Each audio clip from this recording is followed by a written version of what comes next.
Welcome to this recording from the University of Washington's Office of Merit Scholarships, Fellowships, and Awards. I'm Chetna, and today I will be sharing some tips and tricks to write a strong curriculum vitae so that you can showcase how you're engaged in your community and where you spend your time.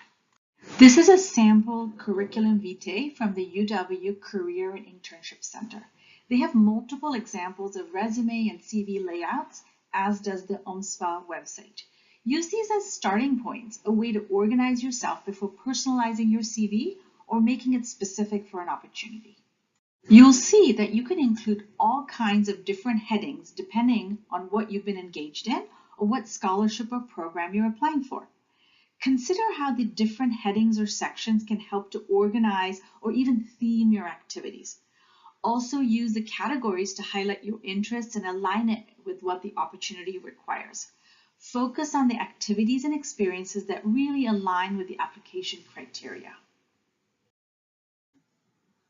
The next few slides show the sections that are typically included in CVs and the components in them. The first one is typically the education section, and it's important to include your major, your minor, expected graduation date, and of course some important or relevant coursework.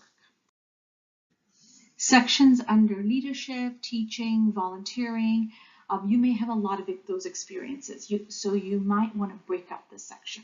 Additionally, it's really important to consider naming the role with what you actually did. So if you volunteered regularly to do something like trail maintenance, you might want to be listing yourself as the trail maintenance leader or trail maintenance volunteer so that the role name really matches what you did and it's easier for the reader.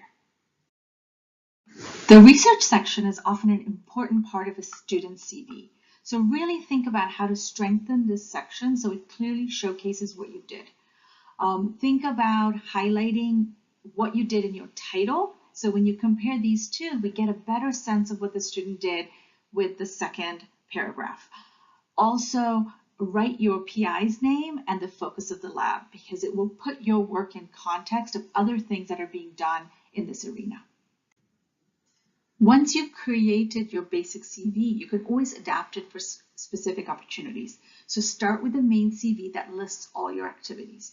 Then you can align your CV for specific scholarships or funders, adapt section headers, descriptions to highlight how your experience relates to their values.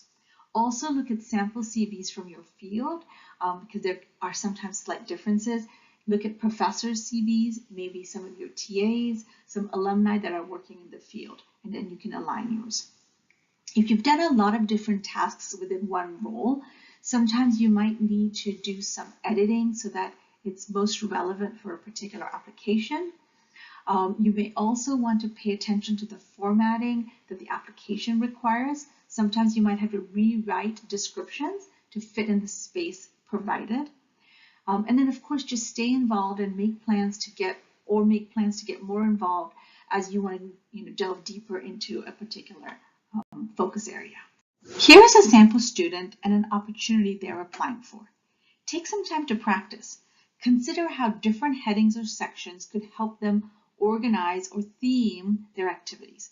How might they use categories to highlight their interests and fit for this Fred Hutch opportunity? We're here to support you. You've got this. Check other recordings on personal statement writing and CV writing for scholarships. Also join us for workshops and sessions. We offer these each quarter on Zoom and in person, and they include essay feedback sessions as well as general scholarship information.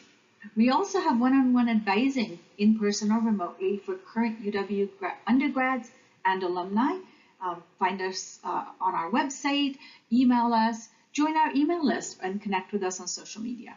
We're here to support you, and we look forward to hearing about the great things that you participate in. Thank you.